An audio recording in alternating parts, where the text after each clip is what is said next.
Kita tayo dito. Tuloy pa rin ako. Ito yung malupit. Ito yung malupit. Maraming panahon doon na habang nagpe-present ako at uuwi ako, naabutan ako ng ulan sa labas. At babalik sa isip ko, bakit ko ba ito ginagawa? Sa call center, manager ako. Mamang tawag nila sa akin. Malaki yung sweldo ko, mataas ang position ko. Biglang i-remind ko yung sarili ko, oo nga pala, hindi nga pala fixed income ang tinatrabaho ko dito. Oo nga pala, kaya ako umahataw. Kasi dito ako magkakakotse, magkakabahay, magkakapassive income. Dito may magandang nangyayari sa buhay ko. Araw-araw, tanggalan ng yabang, tanggalan ng arte, tanggalan ng keme. Pag nakita mo ako ngayon na ganito, huwag mo sabihin, swerte ako.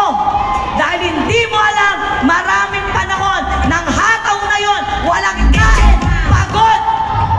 Bumabiyahe ako, mag-isa. Maraming panahon doon na naiipit ng FX yung kamay ko. Kakabuhat ng mga produkto. Maraming panahon doon na sobrang gusto ko nang huminto. Pero tuwing nare-remind ako na pinagdasal ko lahat ito na magbabago ang buhay ko, willing ako humataw ng todo kesa